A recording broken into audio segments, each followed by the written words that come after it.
बघा इथनं आहे सुरुवात संत दर्शन. आय थिंक तिकीट वाटते इथे. चला तर आम्ही तिकीट घेतलं आणि त्यानंतर आम्ही निघालो आहे संत दर्शन करण्यासाठी. सर्वात आधी इथे एंट्रन्सला ना 2 असे पॉट्स ठेवले आहेत, जिथल्या लेफ्ट पॉटमध्ये खूप सारे छान छान असे फुलं टाकले होते त्यांनी वेलकमिंगसाठी. त्याचबरोबर इथलं बाहेरचं पण एन्व्हायरमेंट खूपच सुंदर आहे. असं प्रॉपर गुफासारखं त्यांनी बनवलं आहे. मोठा हत्ती आहे आणि त्याचबरोबर थोडं वॉटरफॉल पण आहे इथे.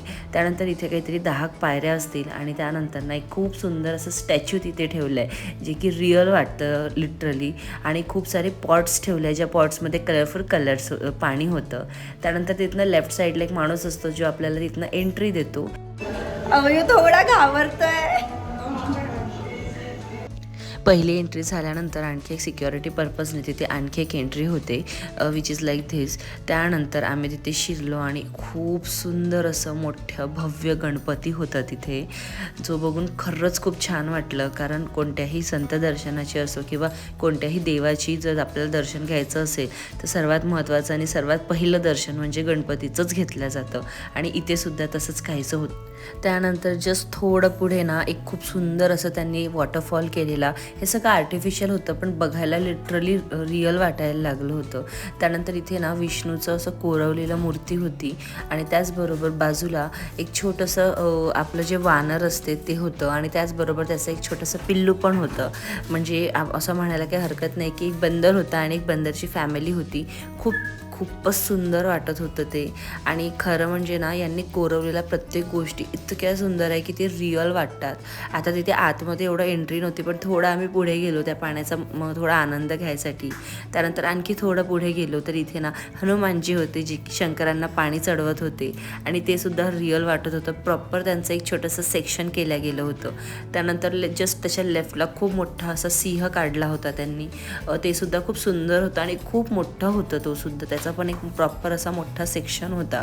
त्यानंतर आणखी थोडं आम्ही पुढे गेलो, तिथे गुफा होता आणि खरंच सांगते खूपच सगळं मस्त होतं. आजी थोडीशी घाबरत होती कारण की आम्ही पुढे मागे झालेलो. मग आम्ही परत थोडं पुढे गेलो. त्यानंतर आजीला आम्ही मध्ये ठेवलं. प्रीतम आणि अवयव जास्तीच पुढे गेलेले कारण मी थोडं शूट करत होती. हे बघा, हे तुम्ही बघू शकता. हा प्रॉपर गुफ्याचा फील येतोय तिथे आणि मध्ये मध्ये ना लाईट्स पण लावले आहेत आणि थोडेफार त्यांनी मध्ये मध्ये चित्र पण केले आहे की थोडंसं व्हेंटिलेशन पण प्रॉपर असावं.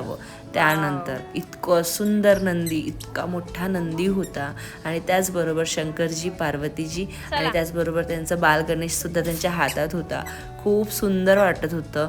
आजूबाजूला प्रॉपर असे त्यांनी पहाड केले होते, जसं की ते कैलाश पर्वतवर बसले गेले आहे.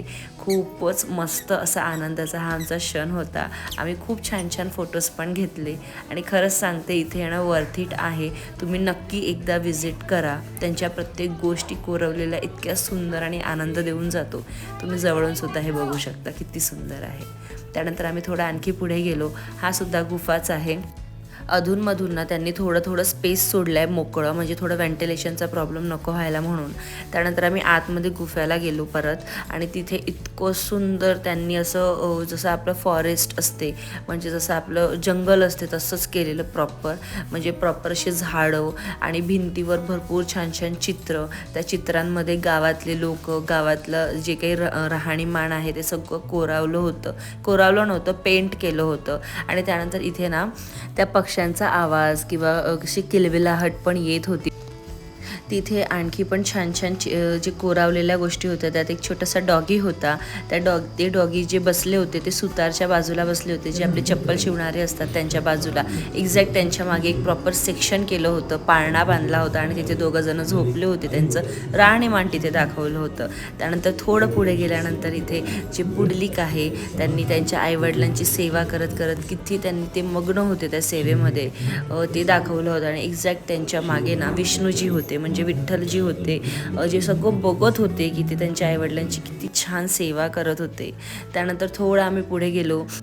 एका बाळाबरोबर विठ्ठल जेवण करताय असं पोर्ट्रेट केलं गेलं होतं आणि लोक ते गोष्टी ऐकत आहे, म्हणजे जेवण करताना ते बोलत पण होते, तर त्यांच्या खिडकीमधनं लोक बघताय असं सुद्धा तिथे दाखवलं गेलं आहे.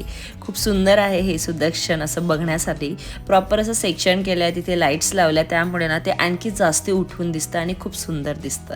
त्याचबरोबर विठ्ठलजी तिथले जे महिला होते घरचे त्यांना कशी मदत करतात, कारण आधीच्या काळात जात्या होते आणि तिथे ते गहू दळायचे, त्यासाठी किती मेहनत लागायची, त्यासाठी सुद्धा ते मदत करायला यायचे. आणि ते छान असं बाहेर ना असं तिथे व्यवस्थित दाखवलं गेलं आहे. आणि त्यांचे घरातले ज्या गोष्टी आहेत ना, जसं कपडे असू द्या किंवा त्यांची भांडी किंवा त्यांचं स्वयंपाक बनवण्यासाठीचे चुले, खूप सुंदर होतं.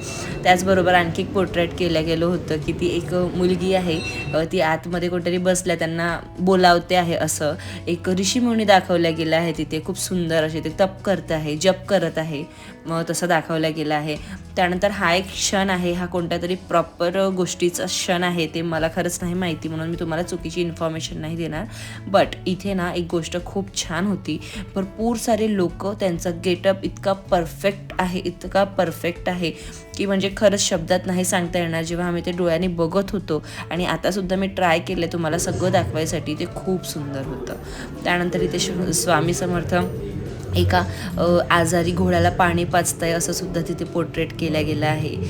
कोणतरी तिथनं इथे एक श्रावण बाळ पण आहे, जे आपल्या आई वडिलांना घेऊन त्यावर ते गेले आहे, ते सुद्धा तिथे पोर्ट्रेट केलं गेलं आहे. एक व्यक्ती आहे जे छोट्या बाळाला असं खेळवत आहे नदीकाठेवर, ते सुद्धा तिथे दाखवलं गेलं आहे. खूप सुंदर आहे, हे सगळं बघण्यासारखं आहे. तिथे तुम्ही नक्की एकदा व्हिजिट करा, म्हणजे मस्ट व्हिजिटेड प्लेस आहे. चला पुढे जाऊया. इथे जे विठ्ठलजी आहे ते तिथल्या लोकांना, घरच्या लोकांना मदत करताय, म्हणजे कुंभारांना मदत करत आहे काहीतरी मटके बनवायला, दिवे बनवायला, तसं तिथे पोर्ट्रेट केलं गेलं आहे. आणि त्यानंतर त्यांच्याकडे एक छोटीशी म्याव पण आहे, म्हणजे बिल्ली पण आहे बघा, तुम्हाला दिसत असेल. एक बाई आहे जी की विहिरीतलं पाणी भरत आहे. एक व्यक्ती आहे, तिथे त्यांना हात नाही आहे, म्हणजे त्याचं पण समहाव काही रिझन्स असेल. त्यानंतर आणखी पुढे थोडं गेलं की ते खूपच सुंदर असं चित्र कोरावलं आहे, ते म्हणजे ज्ञानेश्वर महाराज विठ्ठलांची सेवा करत आहे, त्यांना आठवण करत आहे, त्यांचं जप करत आहे, असं दाखवलं गेलं आहे. इथे एक छोटंसं कुत्रा पण आहे, त्याच्या बाळाला ते फीड करत आहे असं दाखवलं गेलं आहे. खूप छान छान गायी इथे दाखवल्या गेल्या आहे, बघू शकता तुम्ही. एक गाय आहे, ती चारते आहे, ते सुद्धा तिथे छान असं पोर्ट्रेट केलं गेलं आहे. बाजूला पाणी वाहत आहे, त्याचा आवाज, त्या पाण्याचा आवाज, ह्या सगळ्या गोष्टी तिथे फील होतात लिटरली. तुम्ही गेल्यावर तिथला जो गुफा आहे ना, तिथे इतकं छान सगळं म्हणजे दाखवल्या गेलं आहे किंवा केल्या गेल्या आवाज त्यांचा. आणि प्रत्येक जिथे सेक्शन केलं आहे ना, तिथे त्यांची स्टोरी टेलिंगसुद्धा सुरू आहे. म्हणजे प्रॉपर आपण पूर्ण स्टोरी टेलिंगपर्यंत नाही वाट बघू शकत, पण तिथे खूप छान स्टोरी टेलिंग केली आहे प्रत्येक सेक्शन्सच्या बरोबरीत. त्यानंतर पुढे थोडं गेलं तर इथे स्वतः शिवाजी महाराज ज्ञानेश्वर महाराजांच्या भेटीला आलेलं इथे सुद्धा दाखवलं आहे. ते खूपच सुंदर आहे. त्यांची फॅमिली पण दाखवली आहे या पोर्ट्रेटमध्ये ना. लहान बाळापासून मोठ्या व्यक्ती, म्हाताऱ्या माणसांपर्यंत सगळे खूप छान दाखवले गेले. त्यानंतर इथे विठ्ठलांची सेवा करत करत एक बाई झोपली आहे, म्हणजे सेवा करत करत तिला झोप लागली असं दाखवलं आहे. इथे खूप सुंदर गाणं सुरू होतं विठ्ठलांचं, पण कॉपीरायटिंगमुळे मी ते तुम्हाला ऐकवू शकत नाही. त्यानंतर थोडं आम्ही पुढे गेलो होतो. गणगण गणात बोते म्हणजे गजानन महाराजांचं सुद्धा इथे चित्र आहे.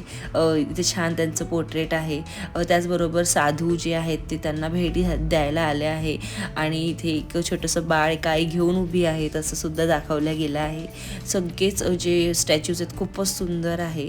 त्याचबरोबर इथे एक छोट्याशा गुफ्यामध्ये छोटंसं सेक्शन स्वामी समर्थांचं सुद्धा आहे, जिथे त्यांचं दर्शन घ्यायला एक व्यक्ती आला आहे. त्यानंतर आणखी थोडं आपण पुढे गेलो तर छान असं श्री ओम साईराम महाराजांचं सुद्धा मठ दाखवलं गेलं आहे. म्हणजे ते कसं जेवण बनवायचे, कोणीही उपाशी राहायला नको याची खूप काळजी घ्यायची, स्वतःच्या हाताने स्वयंपाक बनवून लोकांपर्यंत पोहोचवायचे, हे सुद्धा तिथे खूप सुंदर अशा पद्धतीने दाखवलं गेलं आहे. त्यांच्या चुली, मोठे मोठे भांडे आणि त्याचबरोबर प्रत्येकांचे वस्त्र, त्यांचं टोपी, पांढरा घातलेला पहनावा, सगळं खूप छान दाखवलं गेलं आहे. त्याचबरोबर इथे साईराम महाराजांचं आणखी एक पोर्ट्रेट दाखवलं गेलं आहे, ज्यांच्या पुढे एक म्हातारी बाई उभी आहे, एक छोटं बाळ आहे आणि साईराम महाराजांबरोबर त्यांचे काही लोक आहेत जी त्यांच्या खूप जवळचे आहेत. हे पोर्ट्रेट कशाबद्दलचं आहे मला नाही माहिती, पण खूप सुंदर वाटत होतं बघून ते. त्यानंतर साईराम महाराजांनीच सभा बसवली आहे, ते सुद्धा इथे दाखवलं गेलं आहे. सगळे लोक खूप सुंदर दिसत आहे त्यामध्ये. छान असं खाली बसलेले लोक आहेत ते, आणि साईराम महाराजांना काहीतरी प्रवचन देत आहे असं त्यांना तिथे दाखवलं गेलं आहे. सगळ्या बायकांचा पहनावा ना, मस्त साडी, त्याच्यानंतर त्याच्यानंतर त्यांचं ते पदर घेणं, त्यांचं ते शृंगार करणं खूप सुंदर होतं. त्याचबरोबर विठ्ठल रुक्मिणी आपल्या सगळ्यांच्याच मनात असते. विठ्ठलांची जी वारी निघते आळंदीहून पंढरपूर जाण्यासाठी, तेव्हा भव्य लोक असतात आणि सगळे इतके मनापासून त्यांचं नाव घेऊन नाचत गात पुढे जातात. तसाच एक छोटंसं चित्र इथे दाखवलं आहे. चित्र तर नाही म्हणता येणार, प्रॉपर ते असं त्यांचे लोक, ते तुळशी घेऊन जाणारे लोक, त्यानंतर भजन करणारे लोक, सगळेच खूपच सुंदर तिथे दाखवले गेले. त्यानंतर आणखी थोडं पुढे गेलं की गुफ्याचा एक असा साईड येतो जिथे भरपूर सारे आपल्या भारतातले काही महावीर आहे, ज्यांनी आपल्या भारतासाठी खूप काही केलं आहे. ते झडले आहेत ते लोक, त्यांचे पण पोर्ट्रेट्स इथे केल्या गेले आहे. म्हणजे त्यांचं लिटरली कोरावलं आहे तिथे. त्यांचे असे स्टॅच्यूज नाही आहे, पण ते कोरावलेले भरपूर सारे इथे दाखवले आहेत. त्यातले म्हणजे भरपूर लोकांना मी ओळखते, मीन्स म्हणजे त्यांच्याबद्दल ऐकलं आहे. स्वामी विवेकानंद इथे दाखवल्या गेले आहे, त्यानंतर ज्ञानेश्वर महाराज दाखवल्या गेले आहे, मदर टेरेसा दाखवल्या गेल्या आहे, वाहेगुरु दाखवले गेले आहे. आणखी पण भरपूर सारे लोक आहेत जे की तुम्ही माझ्या व्हिडिओमध्ये बघू शकता.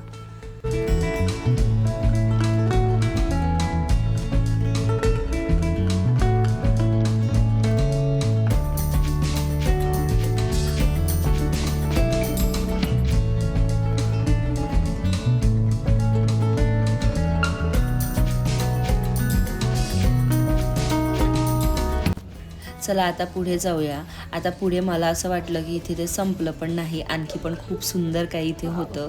त्यात सर्वात पहिली गोष्ट म्हणजे गार्डन. त्या गार्डनमध्ये भरपूर साऱ्या गायी आणि छोटे छोटे पॉट्स, छोटे म्हणजे छोटे मोठे पॉट्स जिथे कमळाचं फूल लागलं आहे, भरपूर गायी आणि त्याचबरोबर थोडेफार लोक. हे सगळे लोक इथे का जमले आहेत त्याचं रिझन सांगते. कारण इथे कृष्ण खूप सुंदर अशी आपली मुरली वाजवत होते, म्हणजे त्यांची बासुरी ते वाजवत होते आणि त्याचबरोबर सगळे मगन होऊन ते ऐकत होते. त्याचबरोबर त्यांच्यासोबत राधा पण आहे तिथे, जी की खूप सुंदर दिसत होती आणि ते प्रॉपर असं रिक्रिएट केलं आहे की वृंदावनमध्ये असं काहीसं होत असेल आणि ते खूप सुंदर वाटत होतं बघायला. म्हणजे राधाकृष्ण आणि तो बासुरी वाजवतो आहे, त्याबरोबर सगळं गाव तिथे जमलं आहे ते ऐकण्यासाठी, which is really really good. खूप सुंदर होतं ते दृश्य बघण्यासाठी. त्यानंतर आम्ही पुढे गेलो आणि ते खूप मोठी आणि खूप मोठी भव्य साईराम महाराजांची मूर्ती होती. खूपच मोठी होती ती, म्हणजे तुम्हाला असं वर मान करून बघावं लागेल एवढी मोठी होती. त्यानंतर तिची जी भिंत आहे ते तुम्ही बघू शकता, तिथे भरपूर साऱ्या लोकांचे कोरवलेले मुकुट आहेत. त्याचबरोबर ही जी साईराम महाराजांची मोठी मूर्ती होती ना, त्याच्या एक्झॅक्ट वर सूर्य पण होता. तर ते म्हणजे व्यवस्थित बघितलं नव्हतं जात, पण तरीसुद्धा मी दाखवायचा तुम्हाला प्रयत्न केला आहे. इथे आम्ही 5 ते 7 मिनटं बसलो, कारण भरपूर दमलो होतो. आम्हाला इथे कमीत कमी 1.5 तास लागला असेल सगळं फिरण्यासाठी. सगळंच खूप सुंदर होतं. पैसा वसूल आहे, म्हणजे 200 रुपीज पर हेड तिकीट होतं इथे. पण खरंच सांगते, तुम्ही इथे या एकदा तरी संत दर्शन करायला. आणि जे स्पेशली म्हणजे देवाचे भक्त आहे, विठ्ठलाचे भक्त आहे, त्यांनी तर नक्कीच या. त्यांचे भरपूर सारे वेगवेगळे रूप इथे दाखवल्या गेले आहे, त्यांची स्टोरी टेलिंग केल्या गेली आहे आणि खूपच छान वाटतं. मन माझं इतकं प्रसन्न झालं की मला लिटरली कुठे काही जायचं मन नव्हतं पुढे. मला असं वाटत होतं की मी परत एकदा इथे फिरून येऊ. खूपच मस्त होतं. त्यानंतर इथे बसण्यासाठी सुद्धा छान छान जागा केल्या आहे आणि प्रत्येक गोष्टी इतकं अट्रॅक्टिव्ह केल्या आहे ना की सिम्पल असं बाकडा न ठेवता त्यांनी तिथे सुद्धा काहीतरी असं छान केलं आहे की कोणाला येऊन बघायची इच्छा होईल, बसायची इच्छा होईल. आणि प्रत्येकच भिंतीवर छान छान कोरवलेल्या गोष्टी पण आहे, लेण्या पण आहेत. खूप मस्त आहे. आणखी पण पुढे काही असं मला वाटलं आणि खरंच पुढे आणखी काहीतरी होतं, तुम्हाला दाखवते. ते म्हणजे राधाकृष्ण मस्त मग्न त्यांच्या असं झुला झुलत आहे असं दाखवलेलं होतं. तिथे गाई आणि त्याचबरोबर हरिण पण होते आणि ते असं वनात बसले आहे असं ते दाखवलं गेलं होतं. खूप मस्त होतं ते. त्यानंतर आणखी आम्ही थोडं पुढे गेलो तर मोठा असा हत्ती होता आणि छोटा पण हत्ती होता, मोठा पण हत्ती होता. ते सुद्धा वनात होते आणि मध्ये एक व्यक्ती उभी होते, सॉरी पण मला त्यांचं नाव नाही माहिती, पण ते पण नक्कीच कोणते तरी संत होते. खूप छान होते ते पण. त्यानंतर आणखी आम्ही थोडं पुढे गेलो आणि मग आय थिंक एक्झिट होतं. पण एक्झिटच्या पूर्वीसुद्धा ना खूप छान छान गोष्टी होत्या. ते म्हणजे तिथे फोटोज काढण्यासाठी, लहान मुलांबरोबर फोटोज काढण्यासाठी खूप छान छान स्टॅच्यूज होते तिथे. आणि त्यानंतर इथे वॉटरफॉल आणखी एक होता छोटासा, पण तो वॉटरफॉल आम्ही एन्जॉय नाही केला बिकॉज ते थोडंसं चिकट झालेलं होतं. बघा हे स्टॅच्यूज होते इथे. सगळ्यांसोबत मी आणि अभिने छान छान फोटोज पण काढले. खूप मस्त वाटत होतं. आणि सगळ्यात स्पेशल आणि क्यूट एक गोष्ट होती ती म्हणजे ही एक छोटासा हत्ती होता आणि तो असा रुसून बसल्यासारखा दिसत होता. हे स्नेल पण होतं आणि सगळ्यात शेवटी म्हणजे शिवाजी महाराजांचं मोठं असं इथे कोरावलेलं मूर्ती होती जी की खूप सुंदर होती. मी माझे सगळे फोटोज इथले जेवढे पण आहेत सगळे इंस्टाग्राम अकाउंटला टाकले, तुम्ही नक्की जाऊन चेकआउट करा. खूप छान छान आमचे फोटोज आले आहेत. त्यानंतरचा व्हिडिओ हळशीचा राहणार आहे, नक्की बघा. बाय.